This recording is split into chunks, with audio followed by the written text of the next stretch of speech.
Yeah, I'm just gonna be here holding the sign. Get ready. All this number.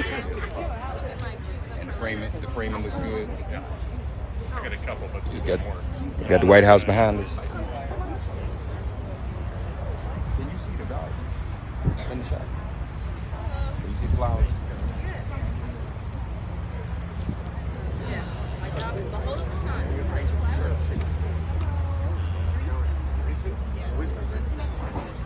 Yeah. So you picking those up, right? Okay, cool. Gotcha. Okay, thank you.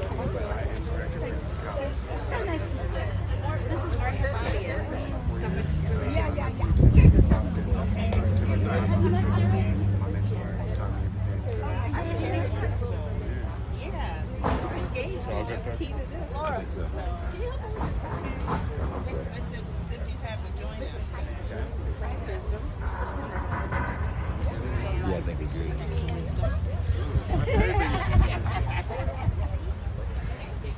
Hello, how are you? I'm good. I'm good. Okay, so nice. It's with it.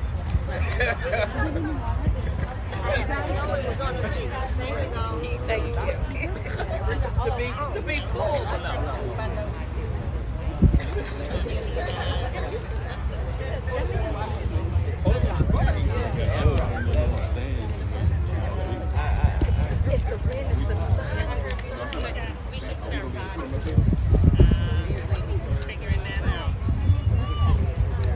Hey, how are you? I'm all right. It's good. Thanks for asking. Are we? I think we're almost ready. I'm just waiting. A couple of things. Some back to this point.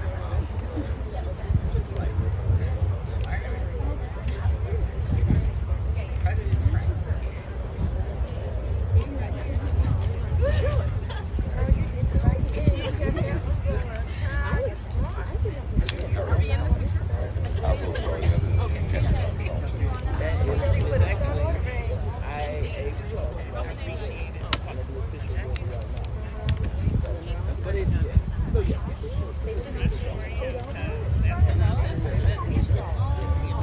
Are we ready?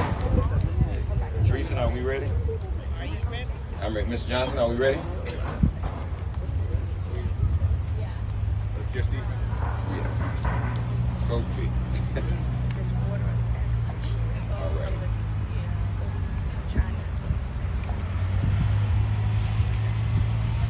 We want to welcome all of you from the media, friends and soldiers, fellow soldiers and comrades who have gathered here today for this very important and historic occasion.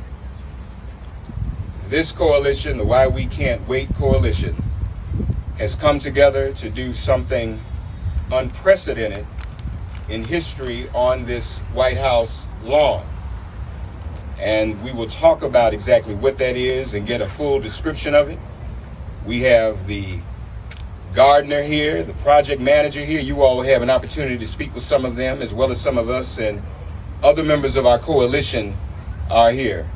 Fundamentally, we are here because of the demand for the implementation of H.R. 40, which is a commission to study reparations proposals for African Americans here in America as a result of the period of enslavement and the other periods that followed. In fact, the vestiges, we have always liked to say, Adjoa, the vestiges of the period of enslavement.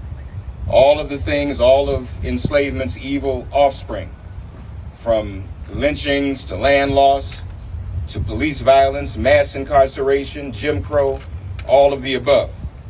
And so I will just state the obvious. This is a reparations garden, an H.R. 40 reparations garden in the colors of red, black, and green, the colors of the Pan-African flag. We thought it important to build this garden, to have this garden built during Juneteenth, as the nation for the first time is celebrating a new national holiday recognizing the time in Galveston, Texas in 1865, when those who were enslaved people in Galveston first learned of their emancipation and their freedom. For those of us in the coalition, there still is much more that needs to be done before we can celebrate. We will not be able to have a full celebration until H.R. 40 is implemented, either through passage in Congress or as symbolized today via executive order by the President of the United States. That appeal has been made, but at the end of the day, Democrats control both houses of Congress and the White House. And so it is up to them. Race to the finish line. Whoever can do it first, we want the H.R. 40 Commission established and set up. And so with that, we're going to hear from several very distinguished members of the Why We Can't Wait Coalition. First, we'll bring forward our sister who has a long, cumulative portfolio of work in this struggle. Today, she is representing the Reparations Education Project. Dear sister, please welcome Nkechi Taifa.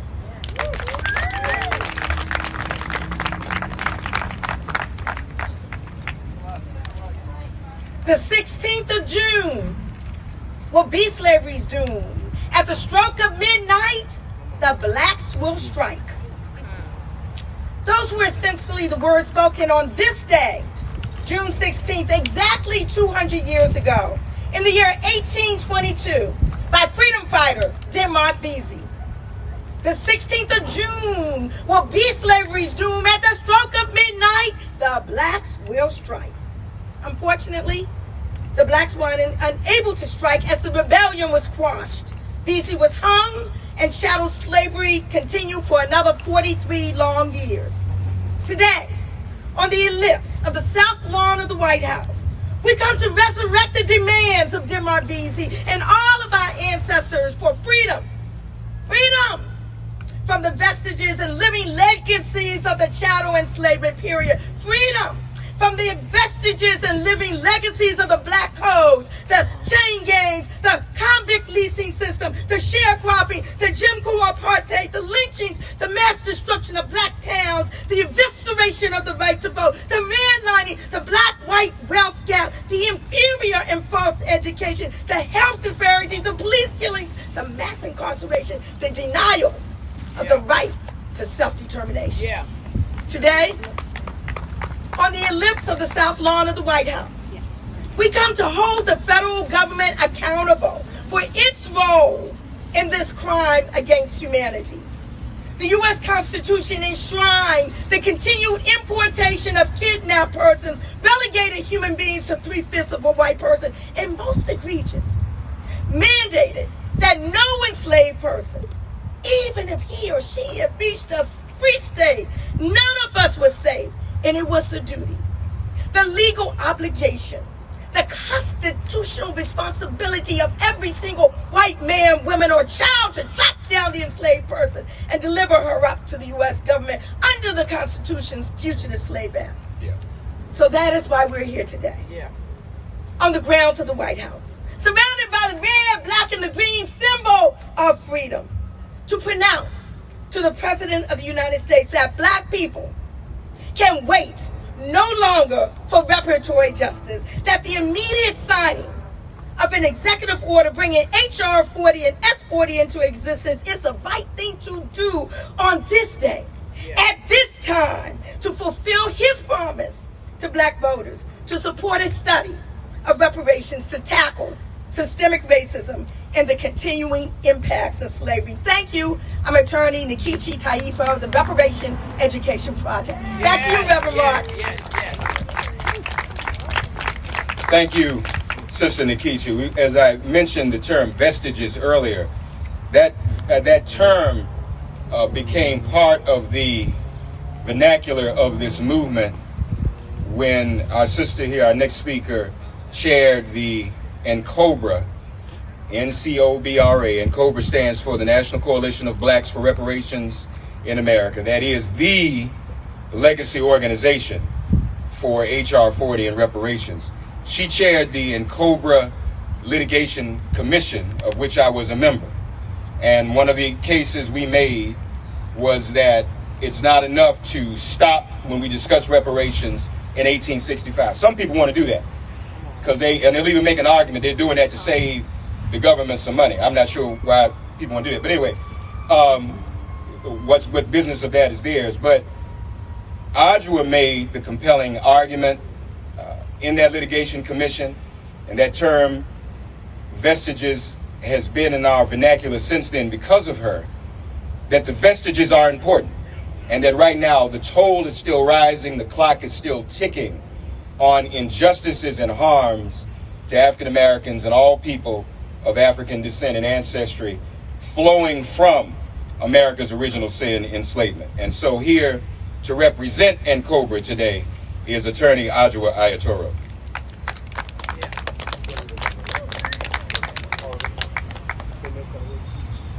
Thank you very much, Reverend Mark.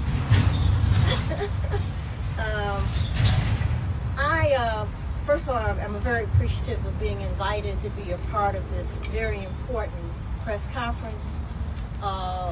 It's time. We all know it's time. In fact, it's past time. So we have to push. We have to persuade. We have to urge President Biden to hate to use this term, do the right thing. We have to. He has to. So I'm speaking, as Reverend Mark said, I'm the founding co-chair of the National Coalition of Blacks for Reparations in America, NCOBRA. And I'm also speaking on behalf of one of the three co-founding organizations of NCOBRA, the National Conference of Black Warriors.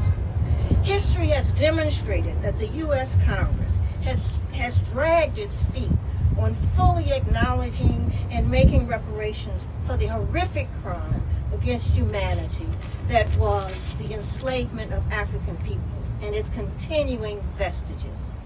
Visible in the U.S. Congress, despite those in Congress who act consistent with the charge of ending slavery and its legacies and vestiges, has continually compromised the human and civil rights of black people, from the 3/5 clause to the refusal to grant equal civil rights to black people until the civil rights bills in the 60s, and many placing impediments to equal and full citizenship by supporting, among other things, voter suppression laws. The primary impact of those laws being to dilute, silence black voices in the electorate. President Biden, we ask you to be true to your support for racial justice and to ending racial oppression, especially that which is embedded in this country's historic crime of enslavement, the tentacles of which are with us today, the vestiges. We see them every day. National Urban League does a report. We see it reflected in those reports. Every indicia of well-being, we're at the bottom. And every indicia that says our lives are alienated, we're at the top. I apologize. Security, there's a security issue. Is that correct? They're clearing their lips? Yes. Where is that coming from? It's clearing? So what are the instructions? Everybody leaves their equipment? Okay, everybody will retire to Constitution Avenue and they will be brought back in. They need to do a security sweep. Unfortunately, this happens where we are. So please head in that direction and we'll come back.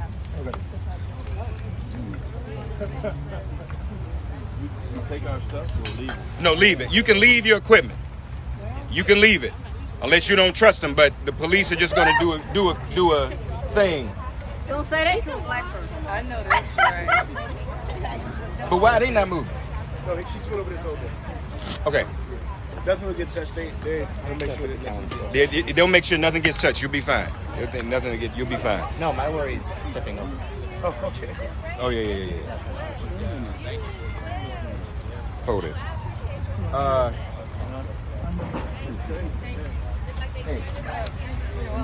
I know.